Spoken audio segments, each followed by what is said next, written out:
You're listening to Keith Engle, the host of TGI Sports Talk on the National Streaming Sports Roku channel.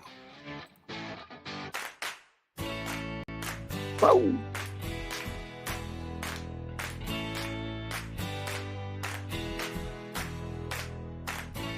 Good morning, everybody. Keith Engle here for TGI Sports Talks One-on-One with Keith Engle. Welcome, everybody watching this morning on our Facebook feed, our YouTube feed. We're live this morning on Roku, the National Streaming Sports Roku channel. You can also catch us in a bunch of groups. The groups are just beyond helpful. Some of them I'd like to mention: the Bottom Line Sports with Flo and the gang, the Sports Authority. John Gonzalez runs one of the best groups out there. And the golf bud, sports of all sorts. Ken Krause runs. So just a couple of the groups that help us out. Plus, there's a ton of when we have interviews like we have today with our guest Sidney Moncrief, who I'll bring in just a second. We share it to the Milwaukee Bucks groups, the NBA groups, and they're all very, very excited to see the content. We're happy to do that. We're going to have a new sponsor on National Streaming Sports, by the way. Our partners in this endeavor called Bet Us. I'm not going to play the video today, but we'll have a short video that will play during the shows, and you want to check it out. Go to the Northeast Streaming Sports website. I think it's nessp.com. I'll be posting these as we go forward.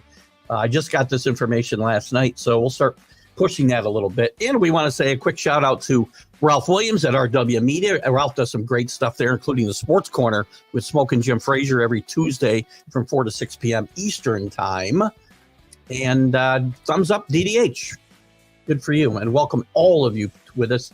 And a quick shout out to last week's guest, Larry Sorensen, former Major League Baseball pitcher with the Brewers, the Cardinals, the A's, a bunch of teams. Currently the Wake Forest color analyst for baseball and football. We're going to have Larry on the College Football Huddle Wednesday night to talk a little bit about the upcoming college football season, which will start Saturday in Ireland. Ireland. And I guess today, as I said, Sidney Moncrief, former All-American at Arkansas, great team when he was there. I mean, the record was, we'll talk to Sidney. I can't think there's going to be too many teams that had better records in the 4 years he was there, playing for the much underrated, in my mind, Eddie Sutton. Also played in the NBA with great esteem with the Milwaukee Bucks, five-time All-Star, Hall of Famer, Defensive Player of the Year a number of times, All-Pro. They go on. And I will talk to him about that and the fact that when Sidney came out, there was some great debate with the Lakers whether they should take Sidney or Magic Johnson, which I think is an interesting topic, which we'll get into as well. But with no further ado, let me bring in Mr. Sidney Moncrief. Hello, Sidney. Hey, Keith. How are you doing this morning? I am doing fabulous. I'm so happy to have you with us today, and I know our fans will be. We get some viewers. We'll get some comments, guys, and as we get comments, if they're pertinent what we're talking about at the time, we'll get to them, and then at the end, I'll ask Sidney to bear with me as we go through some of them. So we'll get to all of them at some point. And then, guys, if you watch this later on, feel free to comment, and I can certainly reach out. And if there's a question, I'll be happy to reach out to Sidney and get the answer. How's that? Keith, I had a question for you. Sure. You said a word that I was talking about last night, a word you don't hear a lot, and that's All-American, college All-American. Yeah. And I had to look it up to see if they still have college All-American teams. It was such a big to-do years ago, back in the huge 60s and 70s and 80s. But has it been de-emphasized, disappeared, guys going out earlier? I don't know. Something's happening to that where it doesn't get the notoriety that it probably should get. That is an excellent point, because obviously they do still have them.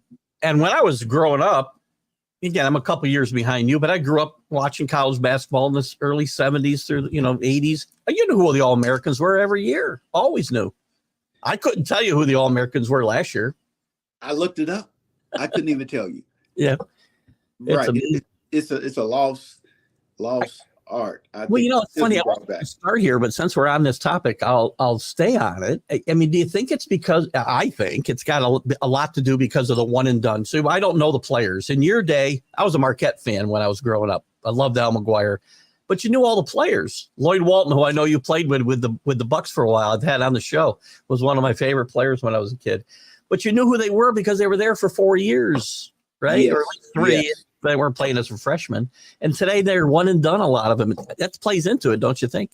I really think that plays into it. The fact that they don't stay as long, in addition to each conference does a better job, especially the power conferences, of promoting their conference. And I think the All-American status is not looked upon like it was obviously decades ago. Yeah. It's the whole world, again, whether we're talking about college or professional, and we'll get into that a little bit. The landscape's changed so much that it's just a different experience being a fan, and I'm sure a player today. And we'll get into that for sure. I want to talk about your early. So you grew up in Arkansas. Unlike a lot of guys, I couldn't find a lot of information about your high school years. Was basketball your sport? I mean, So it's funny. I was doing a keynote, and we got on the conversation. We got into a discussion. Yeah. About kind of what you're saying is, I watched NBA basketball when I was in high school, and someone alluded to, well, did you know you were going to be an NBA player? Yeah. No, I was from Arkansas. How would I know that? Pretty much you saw games on TV. Right. And the NBA was about as far from you as Mars, pretty much, as far as making a team. And that was partly because of we didn't have social media then. Yeah. We didn't have 5-star athletes and 4-star athletes. You had basketball players. We had a very good basketball team. We didn't win the championship. We run up in the state championship, played Central High School. But my high school days were very successful and good numbers, but nobody cared. One of those kind of deals. They cared at the school. They cared in the state, obviously. But as far as nationally, nobody really thought much about basketball. Arkansas has some really good super basketball players, high school players that they would go to other places, though. And Arkansas was more of a football state, which it still is. Of course. But I think those other programs, they were paying these elite high school basketball players. Back then, they had NIL money, but it was just called something else. It's under the table then. It was under the table type money. And so some of those players just, they brought notoriety to the state, more recruiters to the state. But the state basketball, quote, as a basketball was not looked upon very highly. Was there, I mean, at what point did you feel like, did you feel at some point in your high school career that you could go on and play at least in NCAA Division I? Did you have aspirations for that, or was that a surprise? I was just balling out, as we said. I was just playing basketball and having fun and just getting better. We talk a lot about, when I do my keynotes, we talk a lot about just getting better every day. And that's how I approached the game of basketball. I didn't really have goals thinking I would play in college or the NBA. I would say maybe my junior year was when I realized, everybody got letters. Yeah. Parents don't get so excited about letters, but how many people get scholarship offers? But probably my junior year, a little bit of buzz about coaches wanted me to play for their college team. Who are the? I mean, obviously Eddie Sutton was on your trail, but and we'll talk a lot about Eddie. One of the most underrated college coaches of all time in my mind, and I'm sure you have some great feelings of that way. How did you get on his radar, and who else? What were the other schools that you might have considered? Keith, it was a hodgepodge. It was crazy. It was everywhere from LSU, Dale Brown. They recruited me, and back then they had this massive arenas, and I remember taking a visit to LSU. My best friend and I, we went down there and visited, had a great visit, and they had a gym. They had a practice gym inside their arena. That was impressive. I was like, wow. So my eyes were like this wide open. And I liked LSU. I went to a football game and got a chance to experience a football game there. But the most memorable visit was University of Minnesota.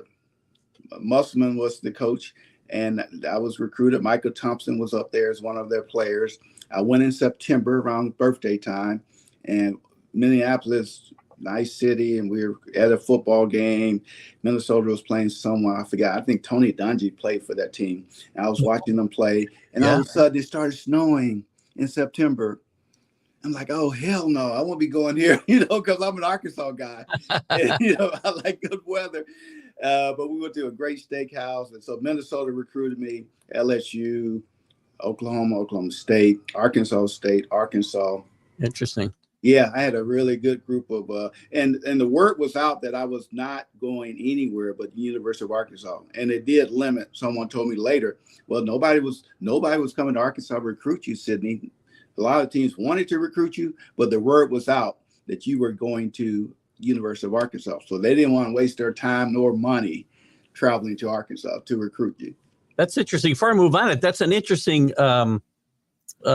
cyclical thing that Bill Musselman recruited you to Minnesota, and his son ends up coaching your alma mater. Yeah, small world. Right? It sure was. But they had, back then, you could have unlimited number of recruits.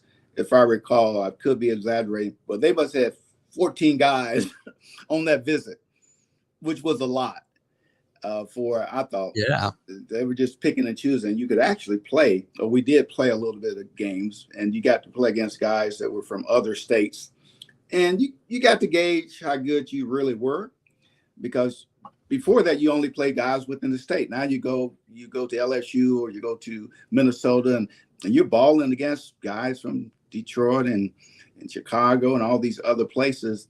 And it gave me a gauge that, you're not bad. You're not a bad little player. I held up pretty well. Yeah. In Arkansas, before Eddie Sutton got there, I don't know that Arkansas had this rich basketball history before Eddie Sutton. I thought Eddie Sutton did a tremendous, with some great players and great recruiting, bringing you and Marvin Delf and Ron Brewer together and other guys, I'm sure. Tell us about Coach Sutton and your interactions, I guess, maybe during the recruiting period and even your early time with him. Yeah, the Arkansas's basketball history was not horrible, though, because I would watch the Lanny Van Eman show on Sundays occasionally, and they would highlight. He was a head basketball coach. He would highlight those teams. I listened to them. Keith, don't laugh. Don't laugh. I would listen to them on the radio play sometimes, because the very few people play on TV. Yeah, I get that. Yes, and so they had Martin Terry and Dean Tolson. They had some serious basketball players up there. They just didn't have the continuity in their players. And Coach Sutton, I'll never forget, I was Coach Charles Ripley was a mentor of mine, coached me as a sophomore in high school. He later went to Parkview and became a competitor. But I remember I was in the gym on Sunday afternoon working out. He was the assistant coach, and he would open the gyms. I'm working out, and he would always have a TV in the gym on Sundays watching football. Or he's a big sports guy. And here comes this guy on TV. He had just hired Coach Sutton, and he had this different kind of hair and a leisure suit, and he was really sharp. He was talking about his vision for the university. And at that time, Marvin Delf, my teammate, a good friend of mine, Ron Brewer, they were two of the best high school players in Arkansas. And Marvin had committed. Ron had committed, but he had to go to a JUCO for 1 year. So I sat there and I watched and listened to him, his passion, his sincerity, and the fact that Marvin and Ron, they were going to play there. And it was somewhat of a no-brainer for me to say, hey, this is where I need to play basketball. Cool. Yeah. I mean, that team, I was looking at the records, and I knew this was a good team, right? 19-9 in your freshman year, but 26-2, 32-4, 25-5. There couldn't have been a lot of teams in the country over that, at least that 3-year period, that were playing much better basketball than Arkansas. Yeah, over a 4-year period, I think I won 120. You can add that up. Won quite a few games. Did not lose very many. And the Southwest Conference was a good conference. It wasn't a great conference, but it was a very competitive conference. And then we were playing Kansas and Memphis State. We were playing good non-conference competition. Yeah. So it wasn't like it was all just what we call easy games. It was some very competitive games. So we had this chemistry, and Eddie Sutton, Coach Pat Foster, Gene Cady, they were able to get us playing at this high level. And the fact that they took our skill sets and they took advantage of those skills that we had. And we were all winners. Marvin won the state championship. Ron won the state championship. I didn't, but we were runner-up. So we had three guys that could win and knew and wanted to win. And that made all the difference in the world. Coach Sutton, the discipline that we were taught, the defensive philosophies we were taught, being responsible, being a good teammate, all the soft things about basketball we were taught, made a huge difference. What obviously it was what year was it? You got to the 78, we get to the Final Four. Season, right. Was that the best team of that, or was one of the other teams that lost earlier in the tournament better than that team? That was the best team. Yeah. Yeah, we lost to Wake Forest the year before. Yeah. And there were less teams in the tournament, I think. And I felt that team was good, but we were not seasoned. We were too young. But by the time we got to 78, Ron was a senior, Marvin was a senior, I was a junior, Jimmy Council was a senior, Steve Shaw was a junior. We had guys that had played together for 3 years, at least 3 years.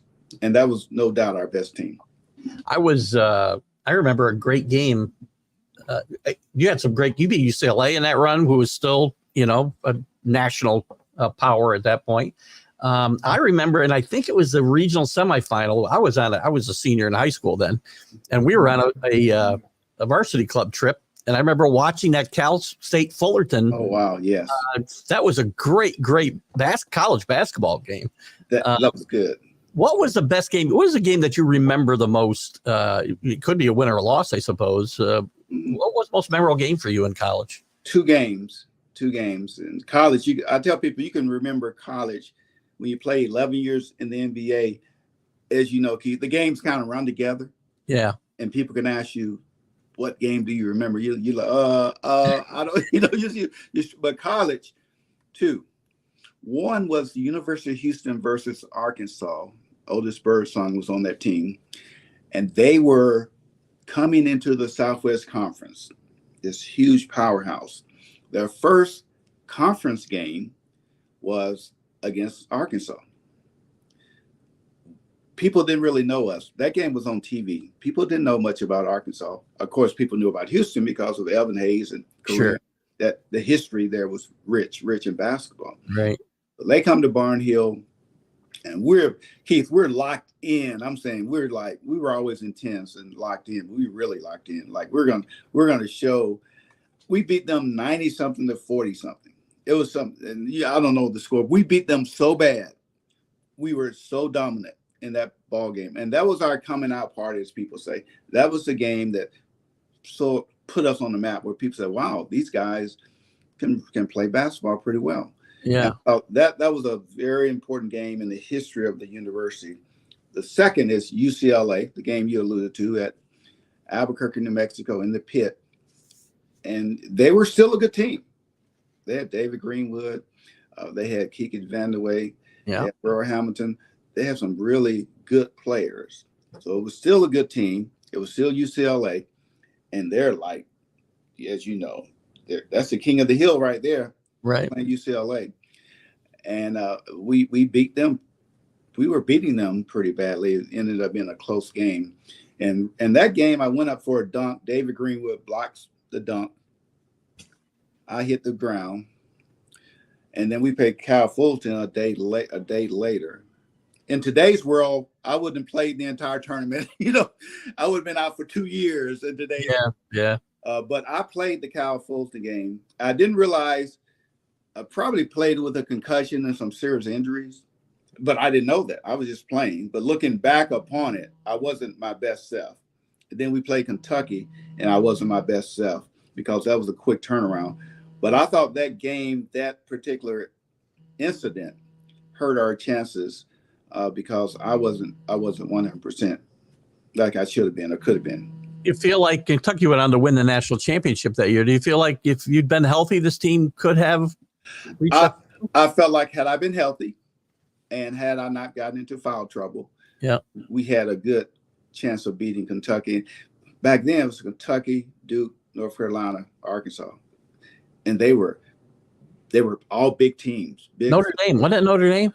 That was Notre Dame. Notre Dame had Notre Dame was they had 4 or 5 guys that went to the NBA. Yeah, and so it was like everywhere you turn, it was going to be a difficult game. But Kentucky was definitely they knew how to play the game, and they were just more physically.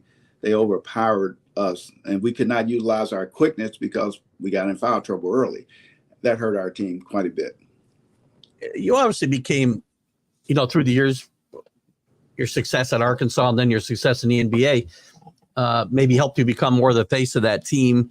But you had some great players, as you mentioned, Marvin Delph and Ron Brewer specifically. You're one of, if I'm not mistaken, you can correct me if I'm wrong, 2 players that had their number retired, you and Corliss Williamson. Yes, correct. You feel like the rest of that team, is specifically the 2 guys I mentioned, have gotten their due from Arkansas over the years? No, you never. It's always going to be somebody that sticks out. It doesn't mean that they should, like they do. Yeah. And some people will be left out. And I think Ron and Marvin, without those guys, we would have never achieved what we achieved. They were both more talented than I was. Really? Easily more talented than I was. I'm not just saying that. And they could just flat out play the game of basketball. And it helped me raise my game every day. If you're practicing going against that every day, you can't help but get better as a basketball player. What do you think? And Ron Brewer, I know, had a decent NBA career, if I remember. He might have had injuries that held him back, but I don't remember Marvin Delph really making it on the next level to any great degree. What might have held them back where you ultimately more than succeeded? Yeah. Well, Marvin chose Fellowship of Christian Athlete. He was very, his faith was very strong, and he chose not to even attempt to play in the NBA. Oh, okay. I didn't realize that. Yeah, and he played for FCA. I'm not FCA. He played for AI, Athletes in Action, right? AI. He played for them for, I don't know, 6 or 7 years.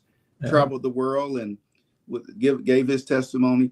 And that's what he wanted to do. He wasn't really focused on the NBA.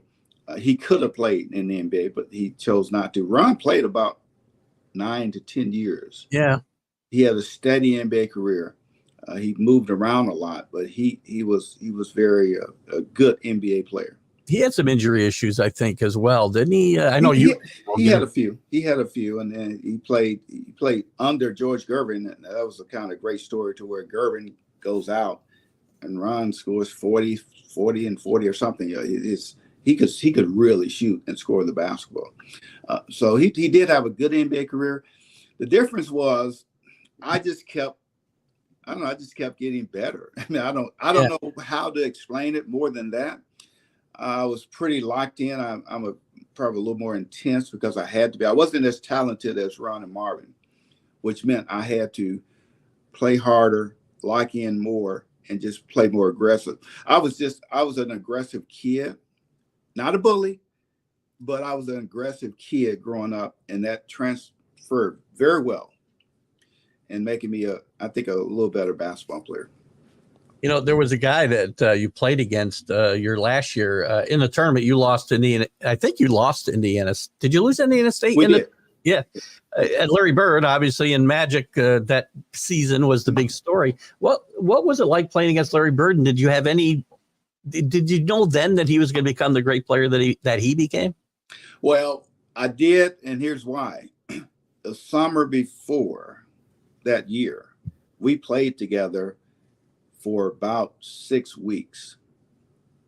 The World University Games that nobody really cares about, we were on that team. We practiced 2 weeks in Louisville, Kentucky, under Denny Crum. First time I had played against Larry, I had heard about him.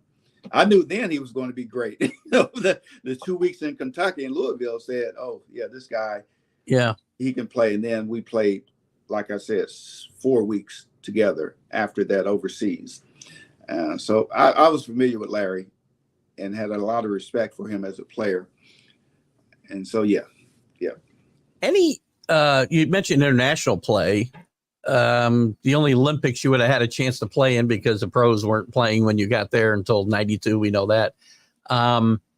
76 Olympics, you would have been just off your freshman year, I'm guessing. Did you have any aspirations, or was there any thought of you being on that team at all or trying out? Oh, no, the Olympics. No.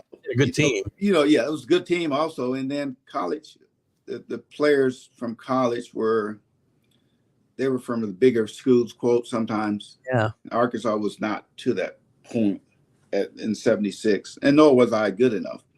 Yeah. In 76 to play on the Olympic team. Is this? Go ahead. I'm sorry. Go ahead. It was a definitely clear line back then. It was a clear line between a pro player and a college player. Yeah. But it's not so clear. It's clear now.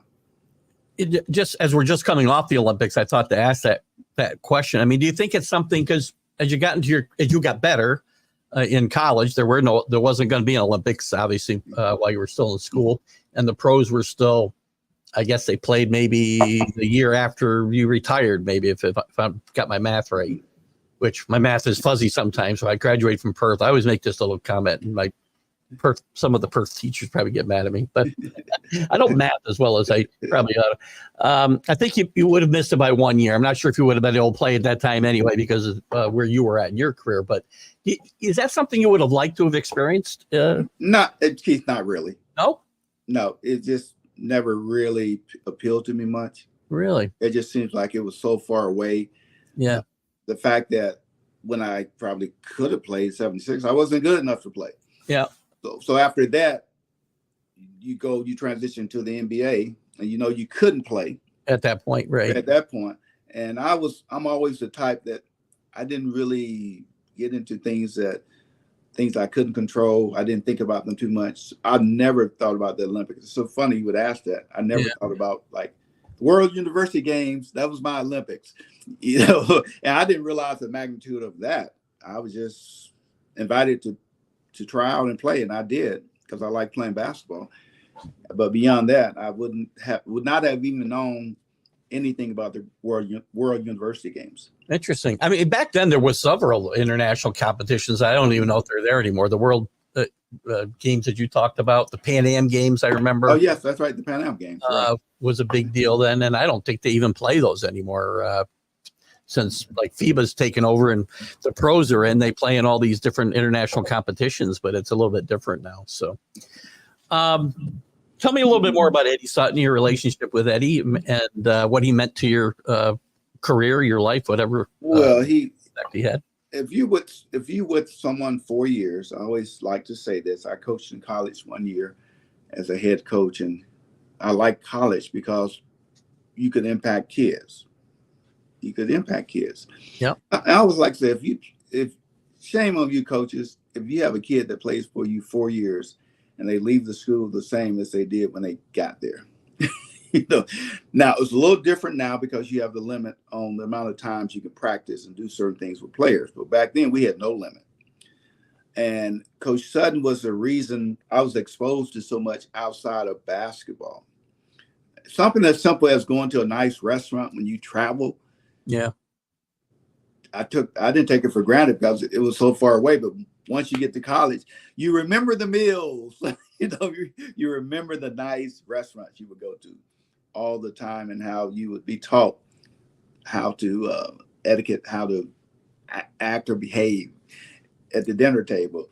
You remember all the hard practices and how the coaches force you to lean up on your teammates to be better.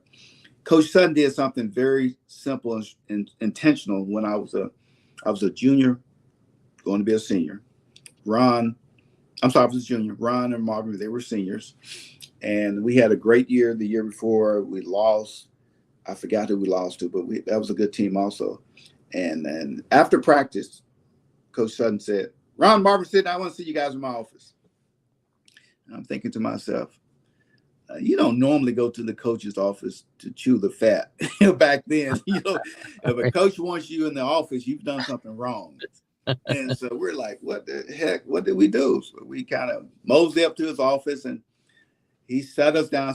He said these words. I'm not Keith. I'm not totally accurate how he said what he said. Sure. But he said some game-changing words. He said, Sidney, Ron Marvin, you guys are really good. You're a really good player. You're as good as any player in this country. And you all need to know that. For Coach Sutton to give anybody a compliment. Matter of fact, I don't think in 4 years I heard him give anybody a compliment. Very much. He might say, Sidney plays hard. You all need to play like Sidney, those type. But as far as a compliment directly telling you, encouraging you, inspiring you, letting you know that you need to play like you really are. You are like great players. That little meeting didn't last long. Was the reason we went to the Final Four. Because at some point, Keith, we were like, oh, you know what? I guess we are pretty good. We are pretty good players. And it spurred us to play at a higher level. The thing that we did not have, we had egos, because you can't be great without an ego, right? Right. But we didn't try to, we helped each other. We didn't have these massive egos to where we wanted me. Being from Arkansas, we didn't have that. And that helped us also, because it wasn't like, well, he scored this many points, I scored this many points, I'm not getting my shots. We were all about winning. But that meeting was a game changer in our lives as basketball players. And that's the type of coach he was. When he said something, he meant what he said, because he didn't really say those type things very much.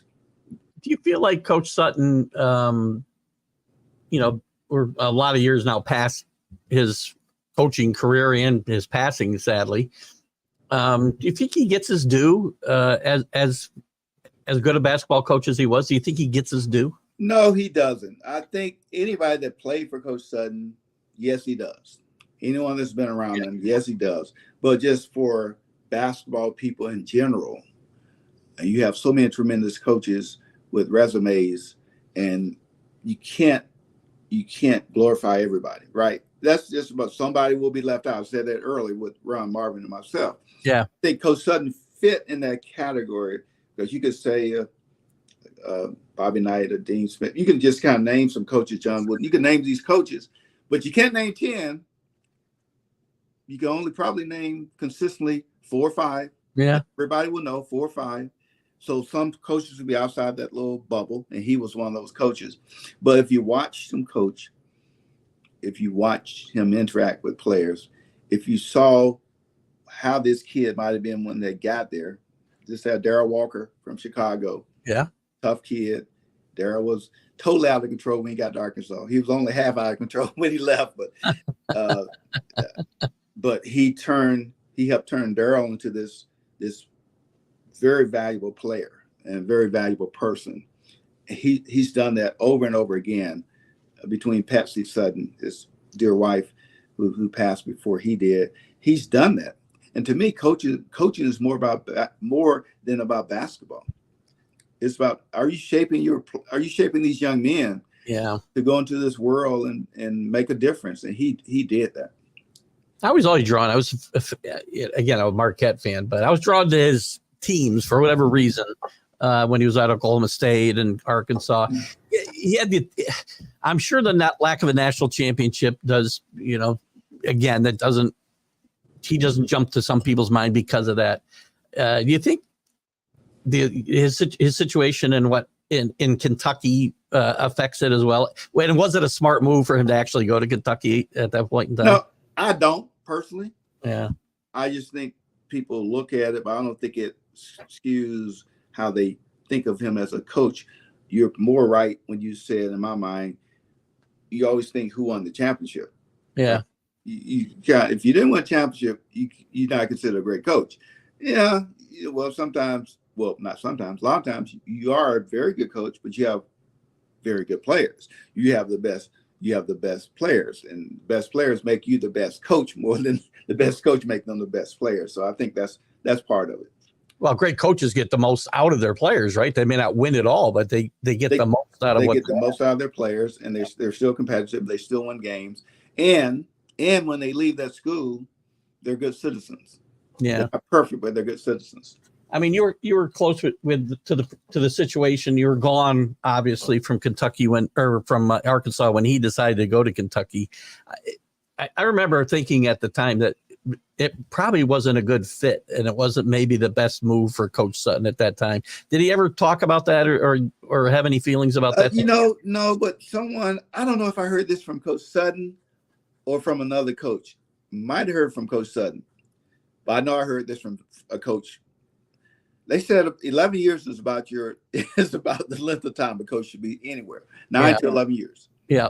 9 to 11 years. After that, the honeymoon's probably well over, right? They're tired of you. You're kind of tired of them. They become super critical, and that's all coaches. And so I thought from that standpoint, the timing was right because he had been at Arkansas, I think, right at 9 years. I don't know the exact, maybe about 9 years, I think. Sounds right. Yeah, and that's about it. 9 years was about where most coaches feel you need to pack your bags and go somewhere else. Certainly a different atmosphere, though. You're in a fishbowl in Kentucky where he built a really good program at Arkansas. Kentucky's a different animal altogether. Kentucky is different, but Arkansas is different. Here's why, Keith. In Kentucky, you have Louisville, very good basketball program. Right. As good as Kentucky in some ways, in some years. Yeah. Right? Yeah, man, that's a serious program there. And then you have Kentucky. Of course, those are two big. And then you have some other colleges in Kentucky. I can't name them right now. That a little bit of notoriety, right, here and there. Good programs. Well, it's Kentucky and Louisville. In Arkansas, you just have Arkansas. Yeah. That's it. And all the focus from the entire state, not national, but the entire state goes right to that program. Point. That's a different kind of pressure. Yeah, good point. Than what you might have at Kentucky, because you still have Louisville and you still have some other schools. And the only thing about Kentucky is a basketball school. I know some coach, the football coach didn't do it, but it's a basketball school. Arkansas is a football school. Yeah. But once that monster gets fed like Arkansas did, and it gets bigger and bigger and better and better, then Arkansas did become a basketball school at that point because we had the better programs. What I'm trying to get to your pro career. I got so much to talk about Arkansas. What was it like when you were playing? In the 70s. Hell, we still have racial issues today, but what was it like in the South for you guys playing at Arkansas in general? And what to tie this together a little bit? What did it mean to you when Nolan Richardson was named the coach at Arkansas? Yeah, I wasn't as aware of the social things that were going on when you're a little high school kid. Yeah. And you don't have all these different opinions like you do with social media, all these different feeds that you might have, people talking, and you get more information and you're able to form an opinion about something. That was not the era that I played in. We just played basketball pretty much. And you get the news feed from the AP, UPI. I remember UPI, AP. Oh, yeah. Right. You get the local stations and what have you. And so I don't really see any incidents when I played in college, which is pretty amazing, that I could just look back and blatantly say, damn, that was racist. You know what I'm saying?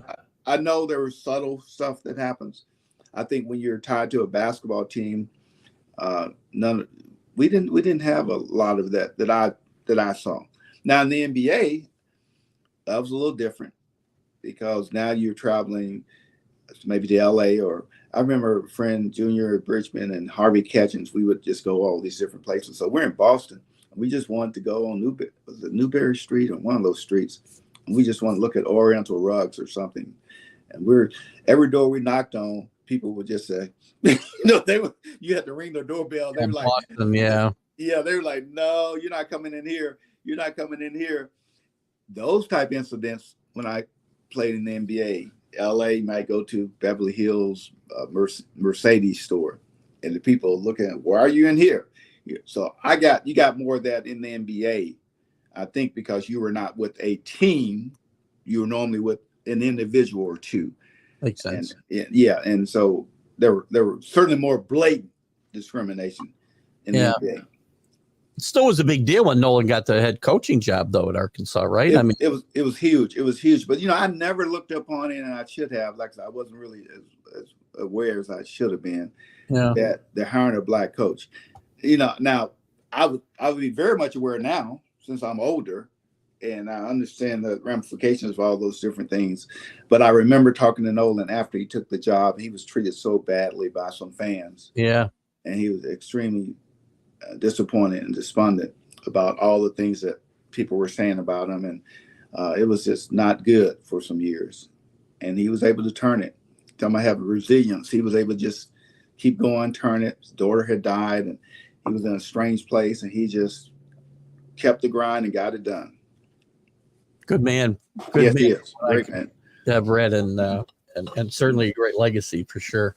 Let's pivot here to the NBA. And it's funny you brought up LA in that conversation because as you were coming into the draft, the stories are that Jerry West, and you can probably speak to this, I'm assuming you had some conversations maybe or didn't, that Jerry West thought you were going to be a better pick than Magic Johnson at the time, and they were considered picking you with that number 1 pick. You went number 5 to Milwaukee.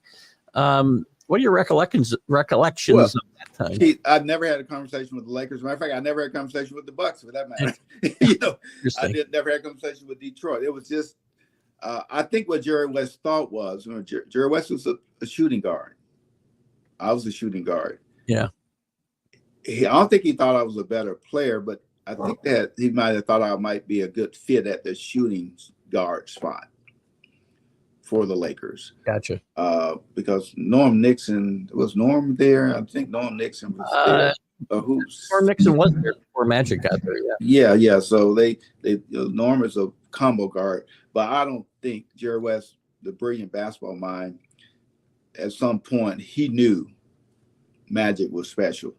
And as you know, in doing draft, they have conversations about everybody. Yeah, so, of course. Right. So it wasn't like a special conversation. It's just like, well, just in case, here's a person that we like. But I never had any conversation with the Lakers about playing in LA. When draft day came and you went to Milwaukee, were you happy about where you were going initially?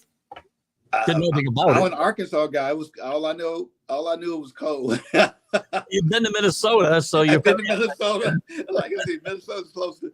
I remember, and Keith, you're not old enough to remember encyclopedias, are you? Yes, I am. I told you, I'm 64 years old. That's all I had. I didn't have a computer. That's all we had, right? So I remember going to the encyclopedia that were outdated, opening it up under M, and doing my research on the city of Milwaukee. They had this black and white picture, and it was gloomy and dark. The picture, had the lake and factories and what have you. I remember reading about some of the industries and the people there, and it was very. So I didn't really. It was I had a choice between. I didn't have a choice. It could have been Detroit. It could have been Chicago. It could have been Milwaukee. It could have been New York. And it could have been LA. All I know is Magic was in LA. I had 4 places that were not in the Sun Belt. Like I'm a warm weather guy. But yeah, Milwaukee, that was pretty interesting. I didn't have much thought at all. I really did. At that point in time, I can tell you as a Knicks fan, I would like to have seen you drafted by the Knicks. But that the New York was right in there. I don't think they wanted big. Back then, it was good to be big. Yeah.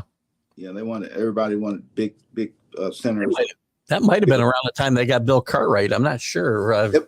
They drafted Bill Cartwright. Same draft as you? Yeah, same draft. Yes. Yeah, okay. Sure did. Sometimes my memory's still there. It's amazing. It's amazing.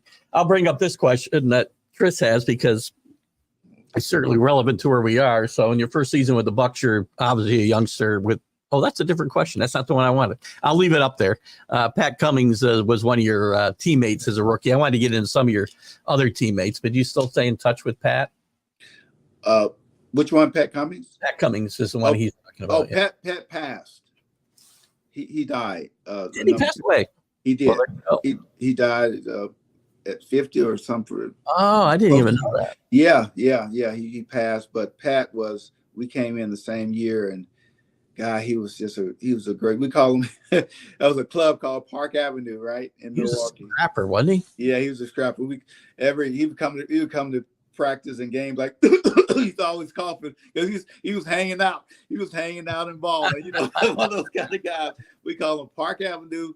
him Mr. Park Avenue, named after the nightclub. But he was a really just a great guy and a competitor. He was a scrapper. I didn't know he passed. That's the one I wanted to put up. I clicked on the wrong comment here. Was in your rookie season, Coach Nelson had his hands in several. I think I don't know if he was a GM then, but I know he had a big role in this club, and he was a real good coach. Not that far removed from his playing career. What was your first meeting with him like, and your overall thoughts of Don Nelson? Well, I don't remember the first meeting with Nelly.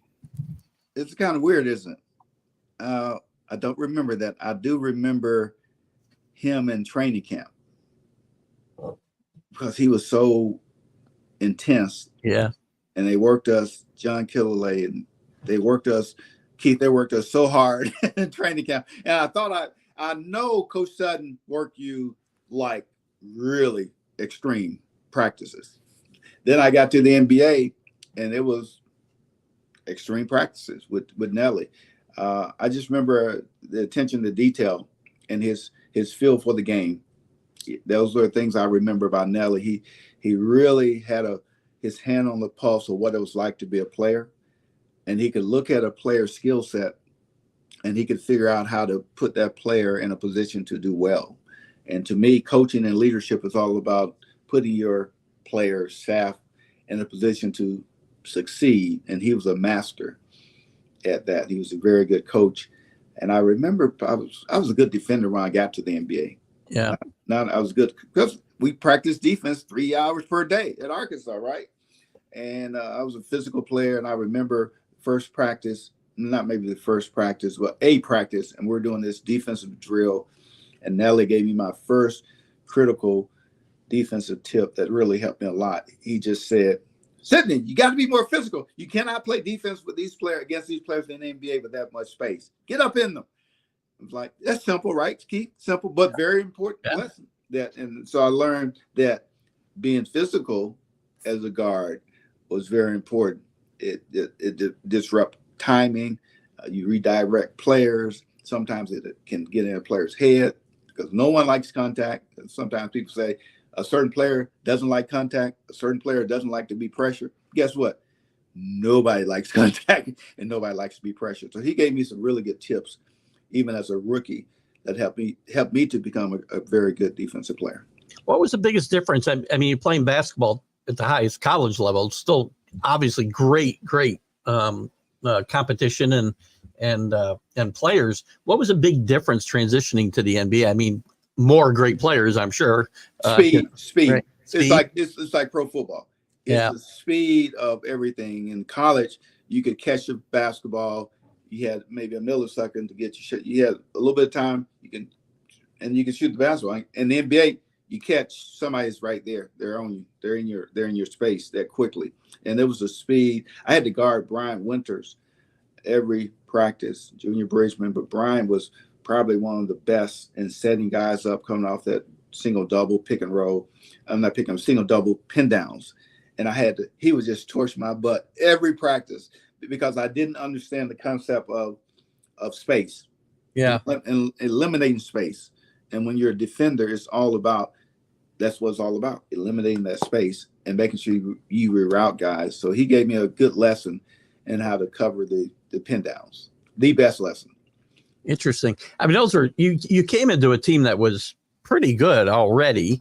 A lot of really good players there. I know David Myers was still there. You mentioned Junior Bridgman. Marcus Johnson, a great player out of UCLA. Mm-hmm. Yes. Bob Lanier, who had already had a great career by the time he got there. Maybe he was a bit on the downside. And I know Milwaukee seemed to always be looking for a center after they traded Jabbar for a couple of the guys we just mentioned, right?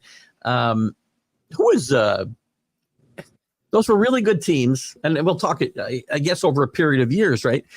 You couldn't get past, it was either Philadelphia staying in your way or Boston staying in your way. And, you had chances in the conference finals, or it seemed like one of those guys would knock you out somewhere before you could get to the finals. What was the missing piece, or were those teams just?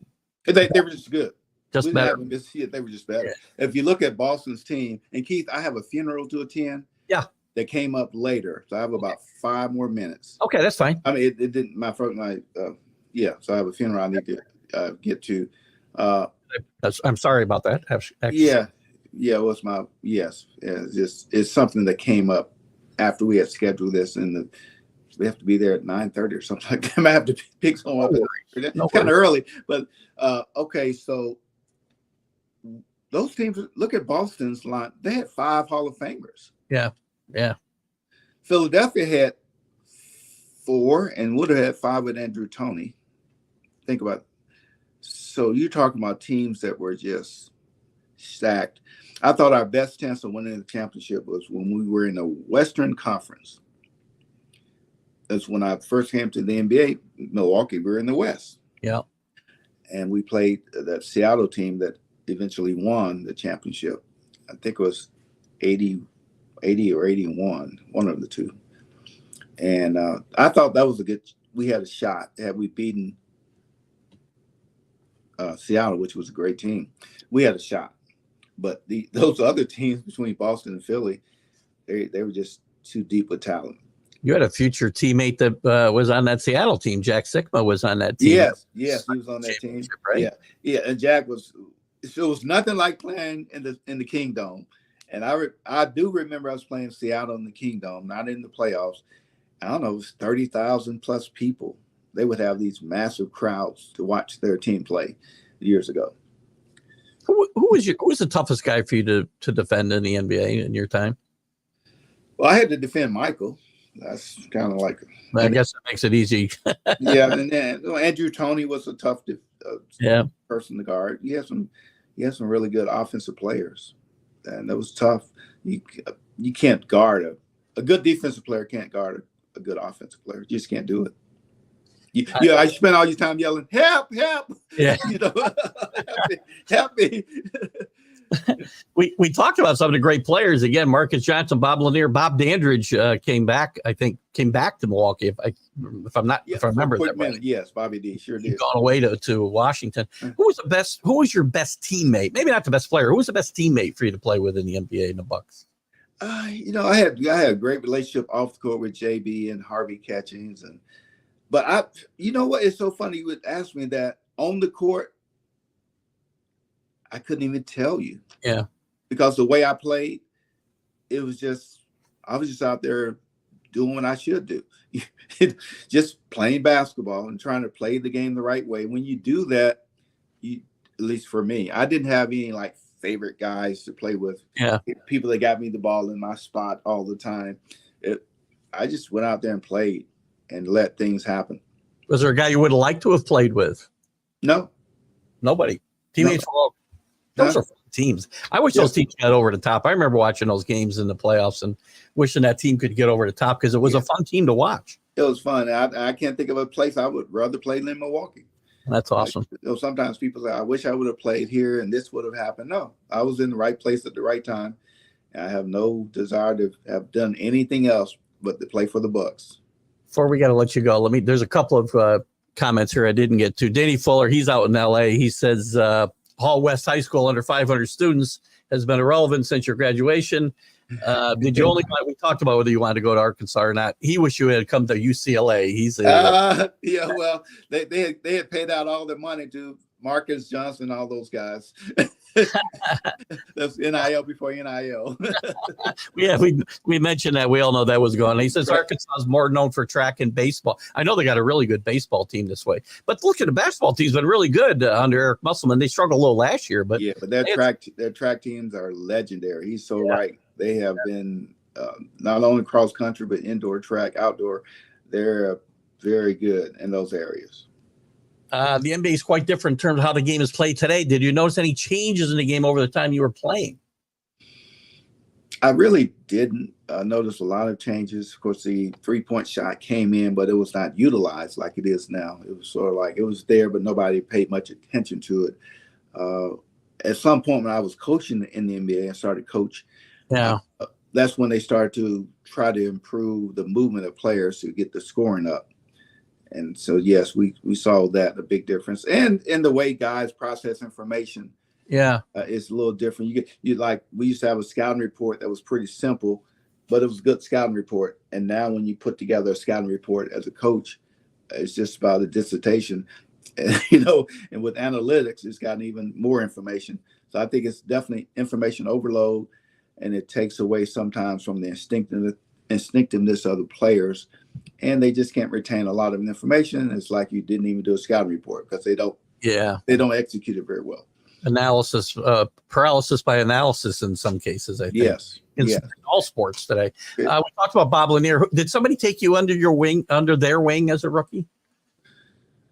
If you ask my teammates, I said I was not a rookie. I was very adamant because they like to try to haze rookies, and they like to take the balls and take my luggage, and I was not into that. Right? They still talk about that today.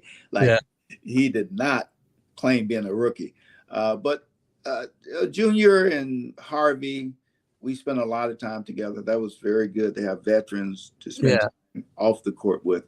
So that was a good thing. And so Bob Lanier, Bob was just, wow, you talk about just a really smart, instinctive, good teammate. He was the ultimate teammate. Real quick, I got a couple more. I know you got to go. Craziest teammates. Who stands out as somebody who just was like, I don't know, because I didn't pay much attention to them, but they were too crazy. We all had a crazy bug in us somewhere. You mentioned coaching in the NBA. Did you have aspirations to be a head coach? Would that have been something you wanted to do and it just didn't work out? Or? Well, yeah, I did. I did at one point. But all good things happen for a reason. I wasn't ready. It's so funny. The time that you feel most ready to be a great NBA head coach, it's like now, but it's too late. You learn so much about the game and people, and it's all about people, as we know. And so now the things is kind of it's too late now. Okay, I got time for one more because I need. There you go. I always end up with Chris because he's always got a couple. Hey, Chris. What's your food? What's the best food to eat in your area? What are you reading, and what kind of music you listen to? Okay, the best food. I'm a foodie in general. I just like good food. I like good steaks, barbecue, seafood, Italian. I love Italian food. Love Italian food. There you go. So I'm always looking for the best meal, and that goes back when I played in the NBA. It's not anything new. I would always look for the best restaurant in the area. I read so much with my company. I've written 12 books, working on 13. And I read a lot of information. I don't read books. I write books. So I don't read them much. And so that's kind of when my next book I'm working on now. It's going to be a book with my grandkids. It's a children's book. And it's going to be called The Grit Kids. Teaches Grandpa Sid the Biz. Oh, that's cool. We're working on that now. And that's going to be released hopefully in the next 2 or 3 months. And I spend my time with my company and travel and just tell us about the company real quick. What's the name of the company? And go to SidneyMoncrief.com. The company is called Moncrief One Team. Our nonprofit is called Moncrief Game Changer. We are a professional development company. A people development company. I'm sorry. We do team enhancement, leadership, soft skills. We do emotional intelligence training. We do entrepreneurship and all those fun things. If there's anything I can share to my site, we get tons of followers, and I'll be glad to post it. If you want to send it over to me via email, whatever, I'll post anything you want. Books. Thank you. We'll put it all for you. Yeah, I appreciate you, Keith. Thank you. I appreciate your time, Sidney, and I so much to get into with you, but you were wonderful today, and I appreciate you spending time. Quick story. I'm sitting there. I'm in the gym because I know I have this funeral to attend, and so I'm in the gym. I'm working. I'm in the sauna, really. And then the timer goes off. Said in 30 minutes you have a interview, and so I just about missed it. The interview. Well, technology is a beautiful thing. I gotta tell you, you showed up much earlier than a lot of guests lately have shown up like 20 or 30 minutes into the show. So you're way ahead of them. No, I got right out of there. So I appreciate you. You have a great weekend. Thanks, Sidney. Thank you. Bye. Bye. The great Sidney Moncrief, former Razorback. Let me think about it from here. The great Razorback and Milwaukee Buck. I would have liked to have got into a lot more. I know I saw JB put up a question here. We're going to get ready to hang out here. We're getting ready to jump off here in a second. JB, welcome to the show this morning. Grew up playing hoops in the 80s with all the talent that decade. Sidney was always part of that discussion. One of my faves in it with a complete game. I certainly agree 100%. That's why I was so happy to get Sidney on. Never played for any of my favorite teams, but I liked watching those Bucks teams play in the playoffs. The Knicks were so bad in those days. They weren't getting, going anywhere. So as we watched the playoffs progress, I would always be rooting for those Bucks teams. Loved the way Coach Nelson coached. I loved the way Sidney played. And we didn't get a chance to talk about it, but injuries. I want to talk about how injuries impacted his career. He played with a bad knee most of his career, caused his retirement. He did retire for a year and then come back with the Hawks for a year. He sat out a year and came back with the Hawks, but then retired. But we got into a lot of the stuff we wanted to talk about. Little rush at the end. I spent a lot of time. And I'll be honest with you. I spent more time on the college side because I'm a big college basketball fan, and I wanted to know about that time in his life and Coach Sutton and Marvin Delth. And I remember that Arkansas team so well. I remember being in a hotel room in Boston. Rick, you'll probably remember some of the varsity club trips Perth had were legendary. Danny Krzyzewski was the fam at that time, and we had a lot of fun. And I believe it was my senior year that, even after the senior year, the year after my senior year, we followed the varsity club to Boston as well, I think. But I remember watching that Cal State Fullerton, Arkansas regional final in a hotel room in Boston, and it was a great game, and that was a great team. And Coach Sutton, I think, is somebody who does not get his due. And I think Sidney Moncrief, and I didn't really get a chance to express this to Sidney, I don't think Sidney gets the due that he should get as an NBA player. People are so wrapped up in numbers, and if you look at Sidney's numbers, while they're very good, they don't jump out at you. And that's why you can't look at numbers in any specific sport and just say, wow, right? That's why I don't get wrapped up. Numbers aren't fun, right? LeBron breaking scoring record, Jabbar, points and rebounds and assists from Magic and crazy numbers. Sidney did it all and played great defense, and that gets lost. And again, I would like to have asked Sidney how he would have fared in today's NBA. But maybe we'll get Sidney back on. Maybe when his book is out, we can just focus on the NBA a little bit more. So I hope you guys had fun today. I did, as always. I'm going to play the commercial for you real quick before we sign out. This is our newest sponsor. Remember, guys, when we have these types of commercials, it's a commercial enterprise, and we'll talk more about it. But always bet with your head. Be smart. Bet with your head, not over it. And if you have any problem. National Streaming Sports is brought to you in part by BetUs.com, designed for true fans. NFL odds, Week 1 and futures, college football odds, including Heisman Trophy favorites and playoff odds, NBA odds of division winners and playoffs, Major League Baseball playoff and World Series odds, the National Hockey League Conference playoffs and Stanley Cup odds, and boxing wagers. Betting opportunities include versus the spreads and outright winners, also during the game. Use our link on our website, nessp.info, the Bet Us Opportunities webpage, for a 125% bonus on your first 3 deposits. Must be 21 years old, and remember, bet responsibly. Bet responsibly, guys, and if there's any issue, we'll probably add a disclaimer. So, well, we're gonna have it only at the beginning and the end, because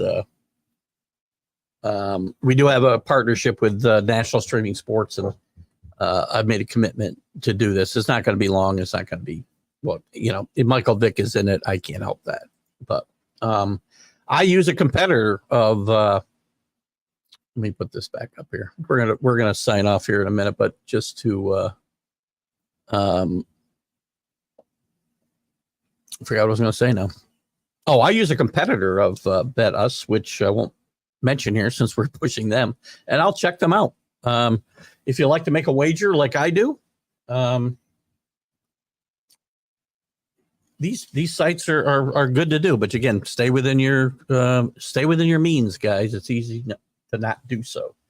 I like to bet futures. Talked about it on the college football show. Going to have a futures bet on Notre Dame to win it all.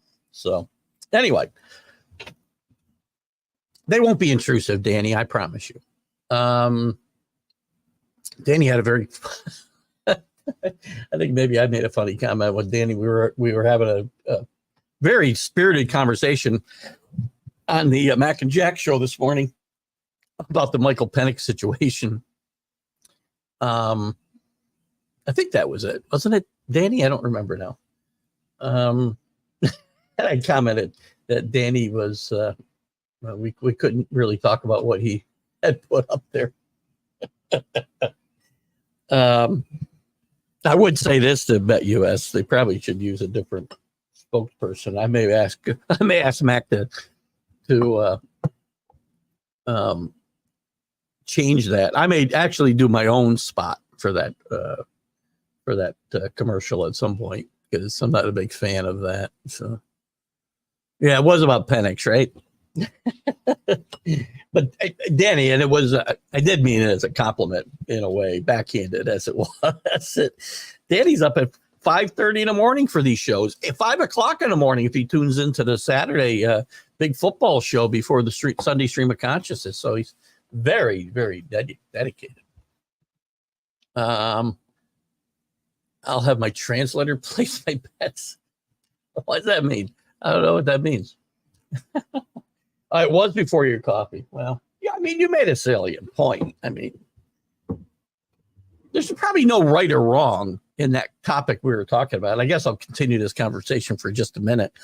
And I think I'll bring it up more again maybe Sunday as we're talking more NFL. Oh, actually, you know what I want to do? I got to push this on. Where am I going here? I should go to. I want to get the Pick'em sites up. We got college Pick'em, and we've got what else we have, Rick? We have a professional, the NFL Pick'em, all straight picks. We'll have some fun on TGI Sports Talk, and we'll cover the winners and losers, where everybody stands on Wednesdays in the college football huddle, and of course on Sundays for the NFL.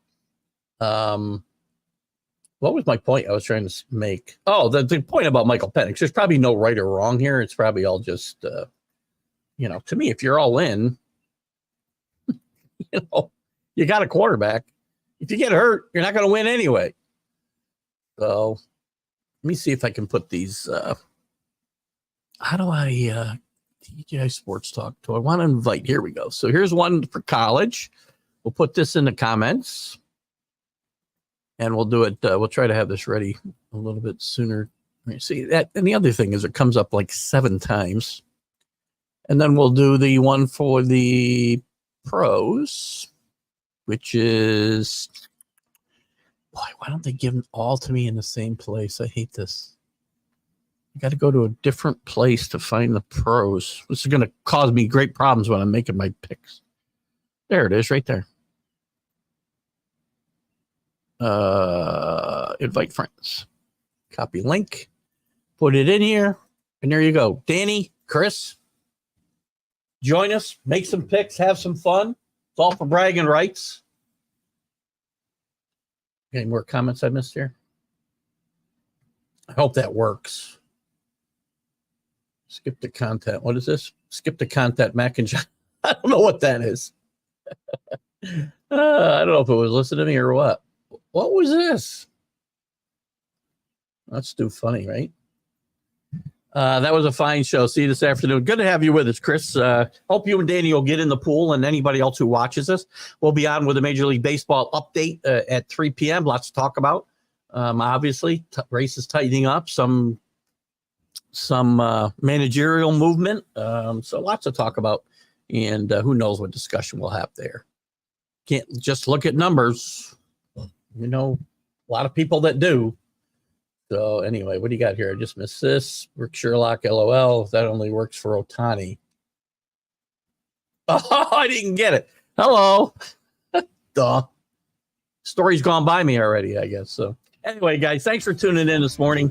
We'll see you at 3 o'clock with the Major League Baseball update. Thanks to Sidney Moncrief. We'll see you at 3. And we'll see you next week on this show with Ernie DiGregorio, former Providence and Buffalo Braves standout. You're listening to Keith Engle, the host of TGI Sports Talk on the National Streaming Sports Roku channel.